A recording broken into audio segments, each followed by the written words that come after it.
representante.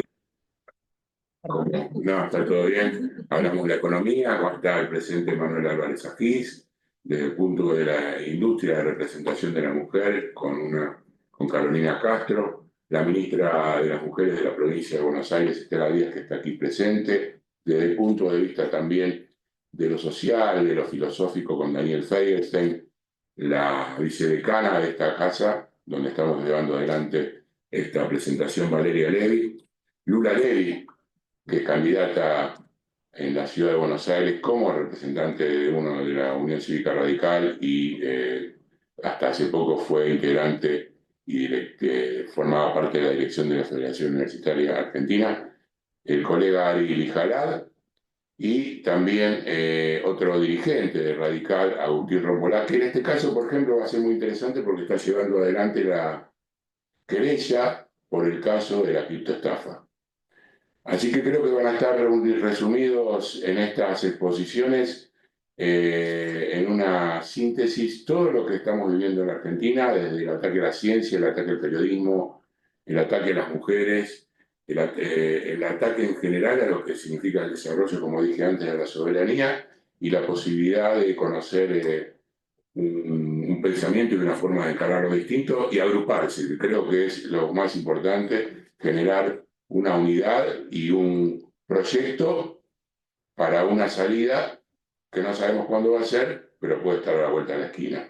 Así que esta breve introducción para que ahora Nora Vara, que todos ustedes conocen, periodista de investigación dedicada a la ciencia, hable un poquito más específicamente sobre lo que está desarrollando este conjunto de científicos, de periodistas, para esta nueva propuesta. Nora. Gracias Fabián. Hola, buenos días. Muchísimas gracias por la invitación. Yo les cuento un poco cómo llegamos acá. El grupo empezó como todo comienzo, un germen pequeño durante la pandemia, un poco a instancias, no un poco, sino a instancias de Zacarías Bustos, que nos convocó desde Córdoba a distintas personas de distintas disciplinas, de distintos ámbitos, sin ninguna imposición ni partidaria ni ninguna visión política en particular, para enfrentar justamente esa crisis que amenazaba con destruir todo, ¿no? Realmente mientras la vivimos tal vez no nos dimos cuenta del desastre que estábamos atravesando. Durante esos años, que fueron de una amenaza enorme, periodistas, científicos de las llamadas ciencias duras, de las ciencias humanísticas, pudimos dialogar, confrontar, chequear datos, discutir, porque muchas veces la mitad de la biblioteca indicaba en una dirección y la mitad de la biblioteca en otra.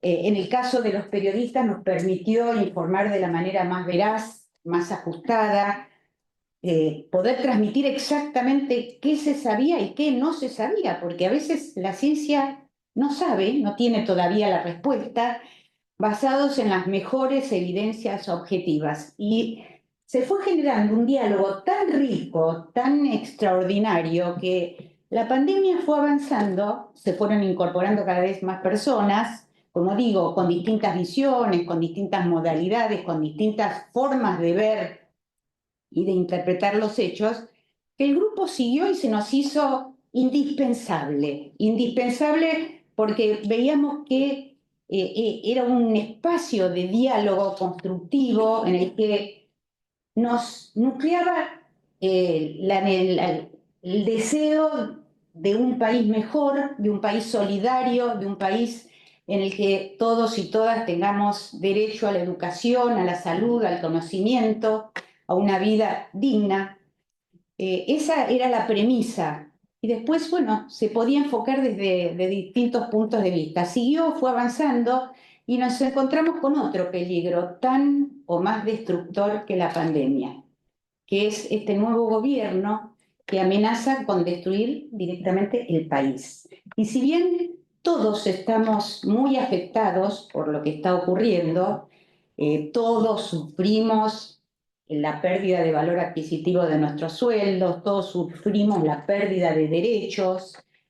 El sector científico, tecnológico y el sector universitario creo que son como el canario en la mina porque están sufriendo de una manera desmedida lo que está ocurriendo. Y sin ese sector, bueno, todo el resto queda sin armas para dar una respuesta, porque es el sector que genera el pensamiento crítico. Si eso se destruye, quedamos sin nada. Es algo que llevó muchísimas décadas construir y lamentablemente se puede destruir muy rápido y se lo está destruyendo con una sangría impresionante, promoviendo el éxodo de investigadores jóvenes en su mayoría o muy, muy, muy destacados que son invitados desde otros países, haciendo que los profesores de las universidades públicas se vayan a universidades privadas o busquen trabajo en otros países, dejando a los investigadores sin insumos para investigar, se les desarman los grupos.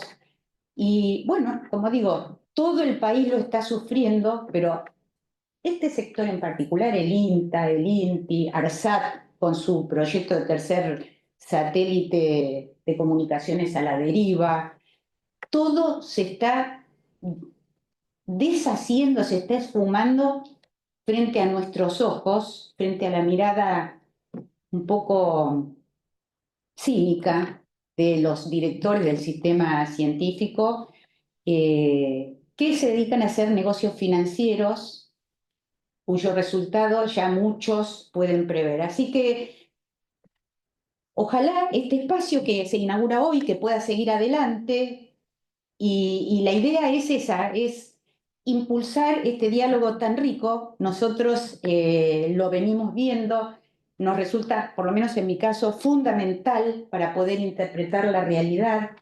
Muchas veces, bueno, todo el tiempo se están tirando cifras, números que no tienen ningún asidero. Bueno, nosotros tenemos, nuestras universidades tienen personas especializadas en interpretar los números, en saber qué quieren decir, en no falsear la verdad, tirando números que en realidad son falacias, y festejar como triunfo cosas que en realidad nos están poniendo un ancla al cuello para décadas por venir. Así que ojalá esta, como digo, sea la primera de otras jornadas y que nos ayude. Creo que la intención de todos no es contestar, sino plantear nuevas preguntas y dejarnos pensando. Y por supuesto van a quedar a disposición todos quienes participan para seguir adelante y tratar de encontrarle la vuelta para salir de este atolladero. Como dicen muchas veces, para salir del laberinto hay que salir por arriba, ¿no? Bueno, ojalá podamos remontarnos y salir por encontrar arriba. También ese hilo, ¿no? El hilo de Ariadna de alguna manera para poder salir adelante.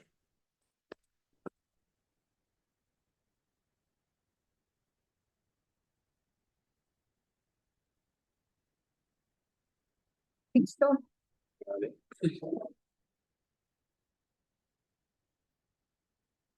Gracias. Vamos a seguir con nuestro primer panel. En primer lugar quería presentarme. Sí, soy Sixto Cristiani. Es curioso que esté acá porque de alguna manera toda mi vida universitaria ha sido cursando en universidades privadas, pero sin embargo creo que vale la pena reconocer el rol de las universidades nacionales, el rol de las universidades públicas y la verdad que el atropello que están sufriendo a nivel presupuestario y a nivel de lo que el presidente cree que son las políticas de educación es de una gravedad inusitada, así que si justamente el planteo es converger hacia un lado, creo que hay algo que todos, todas y todos tenemos que reconocer, es que la universidad pública es una institución argentina de las más larga data, de las que más larga data. Vamos a nombrar a Lucas.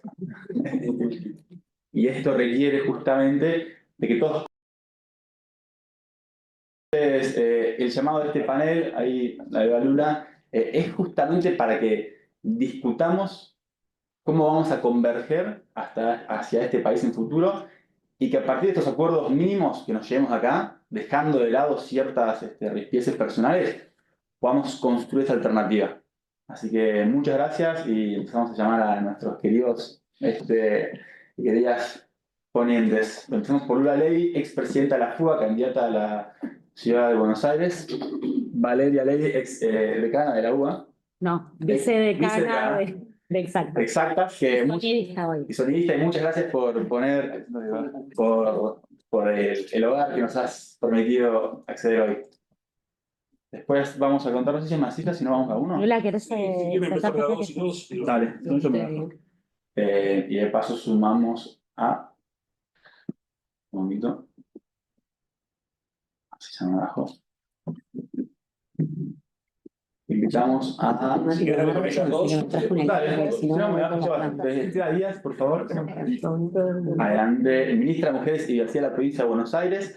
Nos va a estar hablando también de políticas de género y diversidades, así que prefiero estar haciendo. Sí. ¿Arrancó? Sí, arranca. Ahí estamos. Bueno, buenos días. Voy a estar moderando el tiempito, me miran estoy acá adelante. Dale vos, avisanos, nos van guiando. Bueno, buenos días. Primero, muchas gracias por la invitación. Justo un breve comentario que hacíamos cuando entrábamos, cada vez que entro a este edificio, aunque sea la vez número 1000, me sorprende lo bueno que está. Es increíble y habla un poco también de lo que representa la UBA para nosotros. Yo vengo a hablar un poco hoy de la experiencia y de cómo se vivió también desde el lado estudiantil lo que fue la marcha universitaria, y como todos sabemos que tiene mucho condimento el tema, me hice una guía para no olvidarme de nada y para tampoco irme por las ramas, que me es muy común en esta temática. Primero, preguntando un poco, entiendo que bueno, todos fuimos protagonistas, ¿no? de la marcha universitaria de lo que fue el año pasado, o alguno la vivió más desde lejos, preguntar un poco en el público para saber con qué nos encontramos. Sí. Hola, soy Cecilia Costa, estudiante del profesorado y la licenciatura en Comunicación Social en la Universidad Nacional de Quilmes. ¿Puedes esperar un segundito? ¿Nos puede decir la gente en el Zoom si está escuchando? Así, charla. No, este es cámara. Esto en teoría a la primera fila llega. A ver si alguien en el Zoom... Si no, si querés, te podrás hacer. ¿Sí? Listo. Solo porque esto no chequeamos. Ahí está. Soy estudiante de la Universidad Nacional de Quilmes y fue tremendamente horrible el año pasado para nosotros. Primero que vivimos muchos paros, no sé cómo, para que encuentre la palabra. Vivimos muchos paros justificados. Porque bueno, los docentes tenían que reclamar su salario. Pero el de financiamiento tremendo que hay es una cosa que no se puede creer. Los baños no tienen papel higiénico, no tenemos jabón para lavarnos las manos, los que trabajan, los no docentes, no están yendo a trabajar, los profesores cada vez, no sé, tienen miedo de expresar. Ayer estaba en una reunión de la licenciatura en Ciencias Sociales y yo le decía al profesor que a todos los gobiernos, no es solo este gobierno, a ningún gobierno le conviene que los estudiantes tengan conciencia social. Entonces, por eso vienen de financiamiento de la universidad. Bueno. Exactamente, bueno, bien lo que decías, me das el pie, es producto de toda la campaña que hubo el año pasado de desprestigio, de financiamiento y también de que se licúan los salarios y que eso no es gratis, ¿no? Capaz que no se ve en lo diario, pero sí es una forma, y lo sabemos que es una forma lenta y silenciosa de deteriorar a la universidad pública. Así que voy a ir breve, así después abrimos a preguntas y que también cada uno se pueda expresar, porque es algo que es de todos, y también me gustaría saber cómo se vive desde el lado de la ciencia, cómo lo viven estudiantes de otras universidades, y que podamos hacer un resumen de todo el tema. En primer lugar, remarcando un poco cómo arranca esto, arrancamos con una crisis presupuestaria, en donde nos encontramos con un presupuesto para el 2024 prorrogado de 2023, que a su vez había sido aprobado en septiembre del 2022. No me quiero extender mucho en esta parte, pero nosotros sabemos que el presupuesto universitario tenemos, por un lado, los salarios de los profesores y de los trabajadores no docentes, y por otro lado, los gastos de funcionamiento. que estos gastos de funcionamiento, que son para pagar la luz, para arreglar una silla o para comprar un borrador, representa entre el 5 y el 10% del presupuesto total. Vemos una situación en donde arrancamos el ciclo lectivo, donde todo este presupuesto se mantiene y nosotros teníamos una inflación del 270%. Estábamos en una situación muy crítica también a nivel nacional. Por otro lado, teníamos la situación de los salarios, además de los gastos de funcionamiento, los salarios donde, no sé si recuerdan que diciembre del 23, enero y febrero del 24, tuvimos mes a mes 30% de inflación en cada uno de esos meses y eso terminó detonando lo que eran los salarios de los profesores y de los trabajadores. Y después, por último, teníamos la situación de los estudiantes, que todos sabíamos que uno piensa que el salario cuando se licúa solamente afecta o es víctima quien lo cobra, y no es así, porque afecta directamente a todos los estudiantes, atenta contra la calidad académica, atenta con la producción de ciencia y de conocimiento, ustedes lo saben mejor que nadie, atenta también con la certidumbre del estudiante, ¿no? Esa certeza que no teníamos, que no existía y que no sabíamos si se iba a terminar el cuatrimestre, si íbamos a poder seguir estudiando, y de la mano de esto el valor de nuestro título, ¿no? Porque no es lo mismo la universidad como la conocemos que una universidad que está tras un gobierno que tiene ganas de financiarla, deteriorarla y desprestigiarla todo el tiempo. A raíz de eso, también sabemos los estudiantes las trabas que uno tiene a la hora de estudiar, que el contexto económico no es algo, no queda a un costado, sino que es algo que está muy presente todos los días. Sabemos que muchos estudiantes estudian y trabajan porque tienen la necesidad de trabajar y la universidad también brinda esa oportunidad. Yo en mi experiencia trabajé toda la carrera y siempre me daba esa oportunidad de cursar desde las 7 de la mañana hasta las 11 de la noche y todas las oportunidades que tiene la universidad pública, que bien sabemos. También sabemos que todos los estudiantes, muchos alquilan, viajamos en transporte, que aprovecho también para contarles que en Unidad también fuimos grandes impulsores de la ley del boleto estudiantil, que ya se aprobó en la legislatura el año pasado y que aún el gobierno de la ciudad no la implementa. Las clases ya arrancaron, el boleto aumenta y la tarifa diferencial a nosotros todavía no se nos pone sobre la mesa. Y por último, también con respecto a la situación de los estudiantes, la situación de las becas Progresar. Becas totalmente aplastadas que no fueron excepción en este desmantelamiento brutal de los salarios, de la universidad, de la ciencia y de las becas estudiantiles. Un poquito en este resumen, en este escenario, que empieza por parte del gobierno nacional la campaña fake news.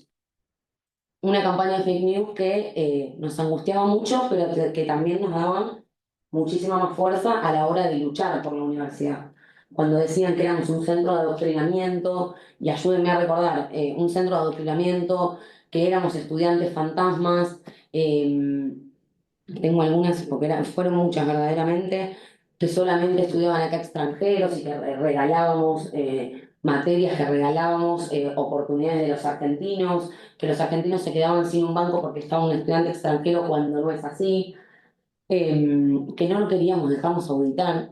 Y todo eso fueron distintos mecanismos de desprestigio y de querer desactivar la marcha que se venía, la marcha que en unidad veníamos construyendo, junto con la sociedad, junto con los no docentes, junto con los docentes, con los estudiantes y con todas las fuerzas políticas de la UBA. Perdón, si alguien quiere preguntar, agregar en el medio, porque sí. Las tomas de las universidades. También, bueno, veíamos muchas tomas, veíamos clases públicas, empezaba como ese espíritu de lucha, de defensa iba cada vez creciendo más y que no se apagaba, sino que cada fake news que se decía, cada ataque que se hacía generaba más unidad y más fuerza. Ahora sí me gustaría hablar un poquito del momento de la marcha y después abrir a preguntas. Tuvimos claro cuando se decidió en el Frente Sindical confirmar la marcha universitaria el 23 de abril, que teníamos claro que era una decisión política y no era económica, sino que era 100% una decisión política e ideológica de desprestigiar a la universidad pública, porque no la quieren, porque no creen en ella. Dijeron que también la movilidad social ascendente, una de las grandes banderas que tenemos, ninguna fuerza política, sino como argentinos, fue algo que se dijo que era un cuento, y eso verdaderamente es una vergüenza. Nos dimos cuenta también a raíz de esto que la marcha nos dejó una enseñanza a todos nosotros, que luchar sirve y que la unidad del sistema universitario fue lo que nos mantuvo al pie de la batalla y para poder ganar esta lucha y para poder también contar con el acompañamiento de la sociedad que tan importante era. Porque si hay algo que dijimos era que lo único que podía salvarnos y salvar a la universidad pública era la Constitución y la gente. Y así fue. En la primera marcha, perdón, ¿hay un vasito de agua? Sí, ahí No pido. estoy hablando, gracias. Sigo, bueno, porque yo estoy... en la primera marcha logramos conseguir, porque ellos dicen que fue gracias a ellos, pero la verdad es que fue gracias a nosotros y a la gente, logramos conseguir el aumento para los gastos de funcionamiento, ¿no? Ahí también vimos que se empezaba a dificultar y la sociedad empezó a ver que la luz apagada, que no tener un curso nuevo de clase porque el docente tuvo que renunciar, o que no se abra una convocatoria de becas, o que no tengamos los insumos para investigar y hacer ciencia, no era gratis. Que tenía un ajuste en otro sentido y no en el económico que habla el gobierno, tenía un ajuste muy importante en el futuro y en lo que estábamos hipotecando de la Argentina. Aún así, sabemos que hasta el día de hoy el gobierno no reconoce esto. Por otro lado, después impulsamos la ley de financiamiento universitario, una ley responsable que venía a traer certidumbre, que imponía las auditorías periódicas, porque era lo que todos más queríamos acá en el clima universitario, y también que venía a traer una recomposición salarial digna, porque tampoco nosotros podemos someter a la docencia a la indignidad. Te traen café, pero ahora te traen agua. ¿Sirve? Sí. No, está perfecto. No hay agua. Ahí está.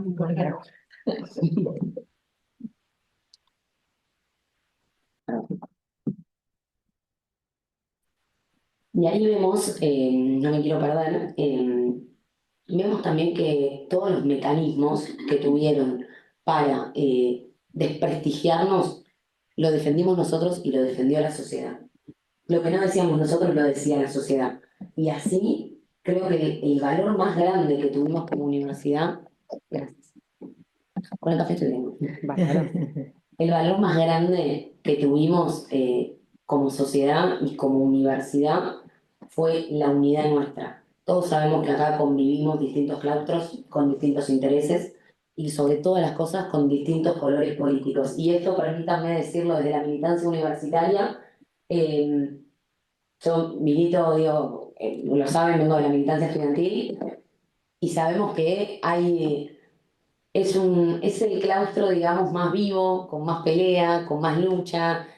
Sabemos en las elecciones estudiantiles lo que representan para la universidad y aún así, en ese espíritu y en esas diferencias, logramos demostrar que había un interés mayor. Logramos demostrar que era verdadero lo que estaba en riesgo, el prestigio y el orgullo UBA que no estábamos dispuestos a negociar. Me gustaría sí escuchar un poco de ustedes, preguntas o cómo se vivió la marcha. También, perdón, me gustaría también contar una partecita personal que en todo este proceso de marcha universitaria que a uno le tocó desde el lugar, bueno, Willy como decano, también haciendo una campaña tremenda acá en la Facultad de Ciencias Exactas, pero más allá de eso, el miedo, ¿no?, que quería imponer el gobierno nacional a cada uno de nosotros que estábamos en la vidriera dando la batalla. Willy desde su lugar de autoridad, yo desde mi lugar de militante, el docente desde su lugar de enseñanza, digo, toda una campaña de miedo que verdaderamente apagaba por momentos el reclamo o asustaba, pero aún así no pudo disolver lo que representaba la universidad pública para la Argentina y sobre todo para nuestra ciudad. Así que dicho esto, me gustaría, sí. Bueno, yo el año pasado no marché porque tenía miedo. ¿Por qué? Me ha pasado varias veces a lo largo, yo milito desde los 13, 14 años. Me pasó en 2018, no me acuerdo la situación, pero estábamos mal políticamente. Y nada, la persecución política, que terminé internada en una clínica de salud mental por 2 semanas, de las cuales una no me acuerdo nada, porque me inyectaron esa medicación que te hace olvidar todo. Y nada, me daba miedo, por eso no salí el año pasado. Y este año empecé a militar hace nada, 2 semanas, y en las cuales al segundo o tercer día me agregaron a un grupo fantasma, gente que no conocía, eliminé el grupo, y cada integrante del grupo me empezaron a mandar mensajes: hola, contestame, quiero hablar con vos, hola, hola, hola. Y nada, son situaciones de mierda que tenemos que pasar los militantes estudiantiles. Yo quiero compartir algo. Ya que me invitaste, yo comparto porque no soy de Buenos Aires, sino de la ciudad de La Plata. Y entonces esta lucha la vivimos, además de participar de las dos enormes, gigantescas marchas que se hicieron en Buenos Aires, en la ciudad de La Plata hubo una movilización que promovió la Federación Universitaria Estudiantil, pero que se movió todo completo, por primera vez diría, porque en general siempre hemos tenido confrontaciones, así que era el sector académico, graduados y estudiantil y no docente también, y es la marcha más grande que yo recuerdo en la ciudad de La Plata, más de 30 cuadras manifestándose, y además como están las escuelas de la universidad, era maravilloso ver las familias enteras, desde los chiquititos, con padres, con madres, con familia, no solo la docencia, sino la comunidad educativa, esto de abrazar la universidad pública, porque es identidad, incluso sectores que no están en la universidad directamente, pero había ahí una defensa muy fuerte de algo que está en la identidad propia. Y sabés que me sorprendió a mí, y te agrego, que en la marcha universitaria había muchos estudiantes de secundario que hoy no estaban en la universidad, pero que soñaban con en 1 o 2 años estar ahí. Y 100%, o sea, mucha gente que capaz no era de la comunidad universitaria hoy, pero que sí o se beneficiaba de su existencia, como bueno, bien mostraron un poco los spots de la universidad, o aspiraban el día de mañana a ser parte, tal cual. Lula, antes de darle el paso a Vale para que nos cuente un poco la situación de la ciencia, que es bien preocupante, para tu cierre me gustaría preguntarte qué pensás sobre cómo hacemos para volver a poner el tema de la universidad en la agenda. Mi sensación es que hace un año estaba claramente en la agenda y eso llegó a la marcha de abril y después a la marcha de unos meses después y logramos lo que vos planteaste. Hoy creo que estamos un paso atrás en ponerlo en la agenda, probablemente porque este gobierno de locos nos mete todos los días un tema nuevo y nos saca de por ahí los temas que son realmente importantes. Pero nada, me parece que tenemos que trabajar sobre eso y me gustaría escuchar tu reflexión sobre cómo hacemos para que la universidad vuelva a ser tema de discusión, porque seguramente eso nos va a traer beneficios, logros en función de la movilización popular que pueda haber, pero algo vamos a tener que hacer para motivarlo, ¿no? Gracias, Willy. Sí, tal cual. Sabemos que, repito, la unidad y la fuerza fue lo que nos hizo llegar hasta acá.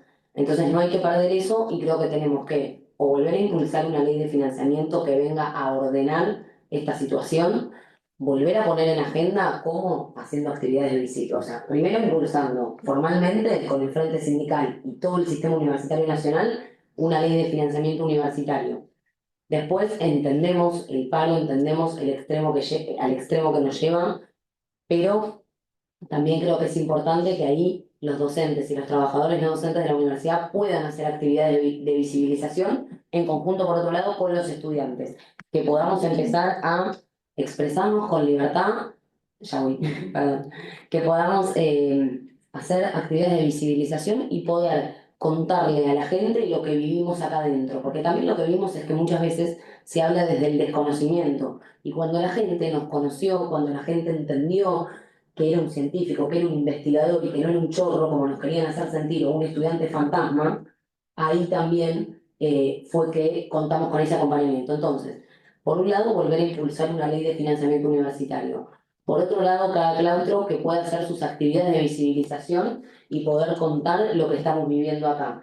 Y después, por supuesto, nuestro valor más grande que fue nuestra unidad y poder seguir, más allá de las diferencias políticas y más allá de los intereses de cada claustro, poder llevar adelante y poner este tema en la agenda. Porque una vez que lo ponemos, es muy difícil que el gobierno lo apague. Porque el año pasado tuvo 1 millón de mecanismos y no lo logró apagar. Entonces nosotros tenemos que volver, las clases ya arrancaron, ya tenemos que estar empezando a poner esto en agenda y más entendiendo que es un año electoral para toda la clase política. Entonces tienen que entender que no pueden hacer campaña diciendo que están a favor de la universidad pública, que la quiero, se sacan la fotito con el cartel de la UBA cuando cumple 200 años y cuando les toca defender a la universidad, votan en contra. Y algunos te dirán, bueno, pueden votar en contra, están en su derecho, sí, están en su derecho, pero también deberían estar en su derecho de escuchar lo que fue una marcha de más de 1 millón de personas y que si no te gusta la ley propone otra cosa, porque no se propone nada. Así que creo que la unidad y la fuerza va a hacer que volvamos a poner el tema en agenda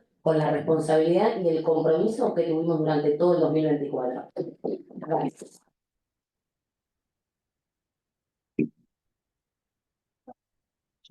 Sí. Bueno, porque Para presentar. ahí antes sumo a Daniel Felsen, sociólogo de la UBA, que nos va a hablar de los desafíos sociopolíticos actuales, y nada, invitamos a pasar adelante. Pero seguimos en el orden. Voy yo. Ah, sí.